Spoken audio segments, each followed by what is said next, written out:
Hi guys, welcome to Devarajan Dayal channel. चलिए आज हम बात करते हैं अबाउट ब्रिक्स के बारे में। आज ब्रिक्स के बारे में फुल डिटेल से डिस्कशन करेंगे। चलिए बात करते हैं। पहले तो इसका डिफिनीशन बताएं और उसका पर्पस बता देंगे।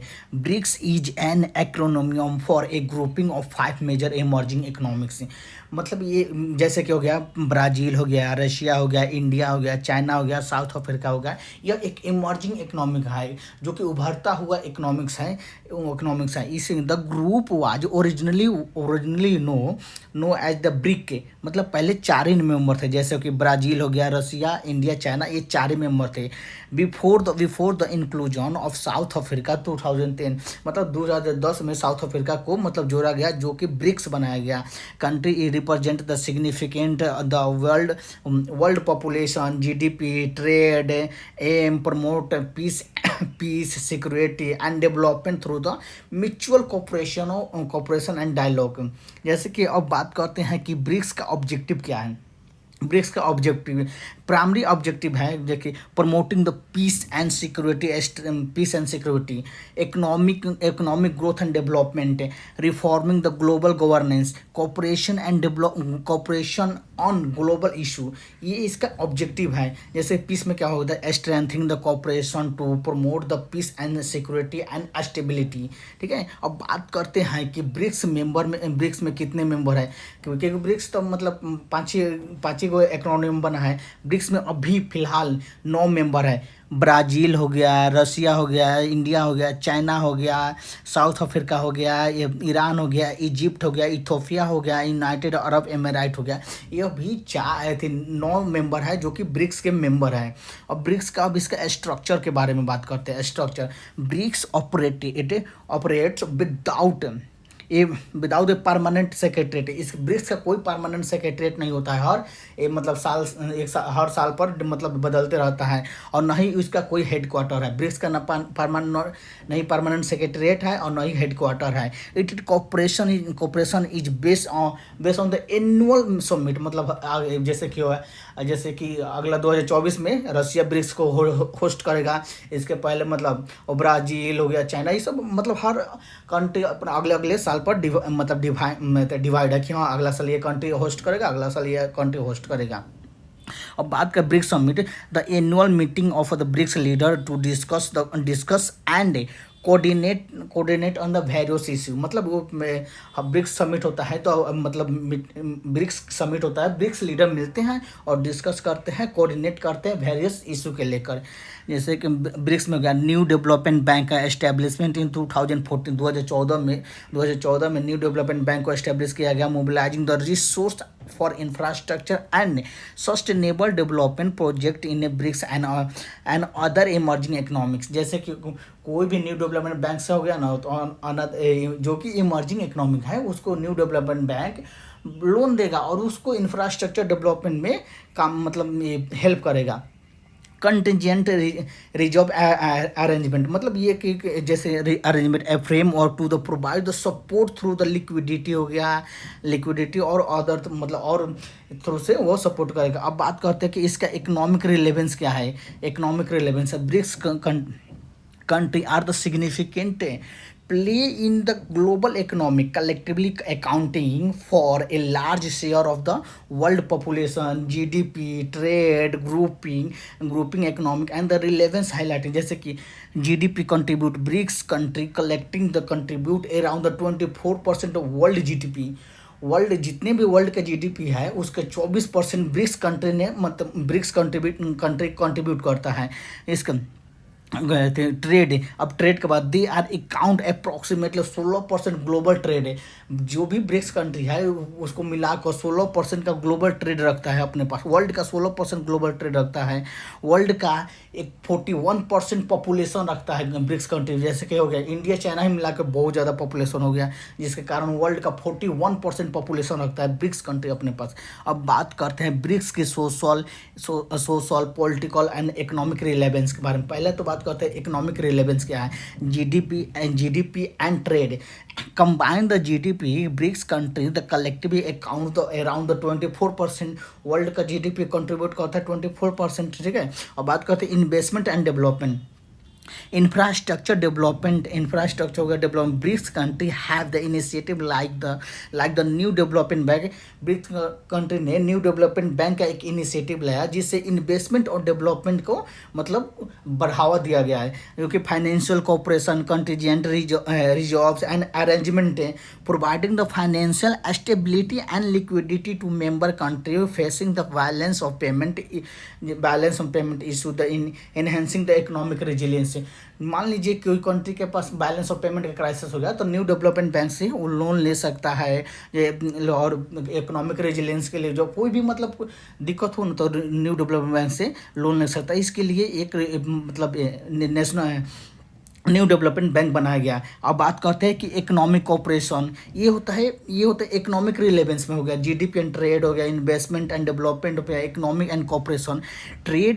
इकोनॉमिक कोऑपरेशन में trade and investment BRICS promote तो इंट्रा ब्रिक्स मतलब ब्रिक्स कंट्री अपने ग्रुप में प्रमोट करना चाहते हैं trade and investment through the various agreement and the initiative facilitating the economic integration and growth. Technology innovation हो गया, टेक्नोलॉजी। अब बात करते हैं कि पॉलिटिकल रिलेवेंस क्या है। पॉलिटिकल रिलेवेंस में जैसे कि ग्लोबल गवर्नेंस हो गया, जियो पॉलिटिकल इन्फ्लुएंस हो गया। ग्लोबल गवर्नेंस में बात करते हैं रिफॉर्म एडवोकेसी, जैसे BRICS country advocate for the reform in global governance institutions such as the United Nations, IMF, and World Bank to better reflect the interest of the emerging economics. Multi अब geo political influence में क्या, diplomatic cooperation हो गया, security cooperation हो गया, diplomatic coordination हो गया, cooperation नहीं, डिप्लोमेटिक कोऑर्डिनेशन में BRICS provide a platform for a member country to the coordinate on regional and global political issue। जो भी मतलब एक प्लेटफॉर्म बनाया जाता है जो कि रीजनल इशू और ग्लोबल इशू को डिस्कस किया जाता है। सिक्योरिटी कोऑपरेशन में जो primary focus on the economic issue, BRICS discuss the encompass geopolitical stability and security concern affecting the member state region. अब बात करते हैं कि ब्रिक्स के सोशल रिलेवेंस क्या है। सोशल रिलेवेंस में क्या होता है, जैसे कि इंक्लूसिव डेवलपमेंट हो गया, cultural exchange and people to people tie हो गया, सस्टेनेबल डेवलपमेंट हो गया। जब बात करते हैं कि इंक्लूसिव डेवलपमेंट में क्या होता है, इंक्लूसिव डेवलपमेंट में होता है जैसे कि पॉवर्टी एलिवेशन हो गया, हेल्थ एंड एजुकेशन हो गया, कल्चरल डिप्लोमेसी हो गया, यूथ इंगेजमेंट हो गया। ये सब होता है सोशल रिलेवेंस में। पॉवर्टी एलिवेशन में BRICS initiative aim to reduce the poverty and equality through the inclusive economic growth and the social protection programme and job creation.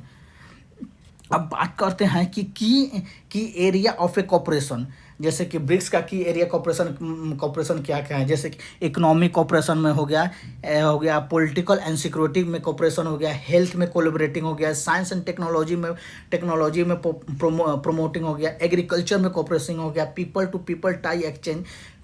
To people exchange में हो गया। अब बात करते हैं कि इसका की इनिशिएटिव एंड इंस्टीट्यूशन क्या है। की इनिशिएटिव जैसे कि new development bank providing the financial support for the infrastructure and sustainable development project in a BRICS country and other emerging economy. It aim to complement the existing effort for the multilateral और regional financial institution, जैसे contingent reserves arrangement offer the financial support. ये offer करता है कि financial support to the member ही country को ये financial support करता है facing the short term balance. जैसे कि मान लीजिए आपके पास short term balance of payment का क्राइसिस हो गया तो वो मतलब न्यू डेवलपमेंट बैंक जो ब्रिक्स मेंबर मिलके मतलब आपको बैलेंस उसका इशू को समाधान कर सकते हैं। अब बात करते हैं कि ब्रिक्स बिजनेस काउंसिल, ये ब्रिक्स बिजनेस काउंसिल भाई इसका की इनिशिएटिव इंस्टीट्यूशन है। जैसे इंस्टीट्यूशन में जैसे प्रमोट द बिजनेस, इसमें है कि बिजनेस प्रमोट कर सकता है, cooperation dialogue among the private sector and BRICS country. और प्राइवेट सेक्टर ब्रिक्स कंट्री का है, जैसे ब्रिक थिंक टैंक काउंसिल जो facilitating the research and analysis on BRICS related to the issue support and the policy maker. अब इसका बात तो support का होता है कि पॉलिसी मेकर पॉलिसी में। जैसे अब बात करते हैं इसका ब्रिक्स का चैलेंज एंड क्रिटिसिज्म क्या है। पहला तो चैलेंज ब्रिक्स का चैलेंज है कि diverse economic and the political system है, जियो पॉलिटिकल टेंशन है, जैसे कि इंडिया और चाइना में जियो पॉलिटिकल टेंशन हो गया, इम्प्लीमेंटेशन ऑफ इशू हो गया, मतलब इंडिया और चाइना में कुछ लेकर इम्प्लीमेंट जो भी थी पॉलिसी बनाते हैं उसका इम्प्लीमेंटेशन में इशू होता है, ग्लोबल इन्फ्लुएंस हो गया है। जैसे ब्रिक्स कंट्री को यूएस नहीं चाहता है कि यूनिटी रहे, ब्रिक्स कंट्री कोई अलग से, मतलब जैसे ब्रिक्स करेंसी लाना चाहते हैं तो यूएस नहीं चाहता है कि हाँ कि ब्रिक्स कंट्री लाए, क्योंकि ब्रिक्स करेंसी लाने से जो भी यूएस का है जो इन्फ्लुएंस कम हो जाएगा। जैसे कि वर्ल्ड बैंक में ज़्यादा, वर्ल्ड बैंक इन्फ्लुएंस है बहुत ज़्यादा वर्ल्ड पे, तो उसका इन्फ्लुएंस कम हो जाएगा ब्रिक्स कंट्री के ब्रिक्स करेंसी लाने पर। अब बात करते हैं कि की स्टैटिक्स क्या होता है। की statics GDP collect the BRICS nation contribute to the, already बता चुके हैं कि कंट्रीब्यूट को नहीं GDP statics GDP collecting BRICS nation contribute around the 24 trillion to the global GDP. जितने भी जीडीपी है उसका 24 trillion dollar BRICS country handle करता है। ब्रिक्स कंट्री के पास है जीडीपी, ग्लोबल जीडीपी का 24 ट्रिलियन डॉलर है। Trade BRICS country combined trade volume exceed the 6 trillion dollar. जितने भी ब्रिक्स कंट्री है जो मेंबर है उसमें ट्रेड होता है, ऑलमोस्ट 6 ट्रिलियन डॉलर का ट्रेड होता है, ट्रेड एंड वॉल्यूम होता है, एक्सीड करता है। पॉपुलेशन कंबाइन ऑलरेडी पॉपुलेशन होता है 3.2 बिलियन पीपल रहते हैं ब्रिक्स कंट्री के। जो भी ब्रिक्स कंट्री है उसका टोटल पॉपुलेशन है 3.2 बिलियन 3.2 बिलियन पीपल्स हैं। जो भी ब्रिक्स कंट्री है ना उसमें इतना पॉपुलेशन है 3 इंडिया चाइना को मिलाकर तो ऑलमोस्ट 3 बिलियन हो जाए, 3 बिलियन के मतलब आसपास हो जाएगा। अब बात करते हैं कि government initiative. enhancing the BRICS member has initiative to support a grouping objective। जैसे कि ब्राज़ील फोकस ऑन, जैसे क्या अलग अलग जैसे इनिशिएटिव है, जैसे Brazil focus on the sustainable development and energy cooperation. Brazil focus करता है सस्टेनेबल डेवलपमेंट और एनर्जी कॉपरेशन में। रसिया फोकस करता है security cooperation and economic integration में। India focus advocate for technology and innovation as well as the public health collaboration में। China promote करता है infrastructure development and the global economic reform में। South Africa highlighting the African development and inclusive growth में। अब बात करते हैं कि ब्रिक्स का कंक्लूजन क्या है। लास्ट में आप सारा पूरा पढ़े और उसका conclusion, BRICS is a significant coalition of emerging economics with the political to reshape the global economic and the political dynamics by promoting the cooperation in the various field। BRICS aim to foster economic growth, sustainable development and a more equitable the global order despite facing the challenging the group continue to evolve and adopt to enhance and adopt to changing the global retaliating seeking to enhance its influence and impact on the world stage। मतलब total conclusion हो गया। जैसे collision emerging economics है various field में मतलब promoting करता है, cooperation करता है, टेक्नोलॉजी हो गया है, इंफ्रास्ट्रक्चर डेवलपमेंट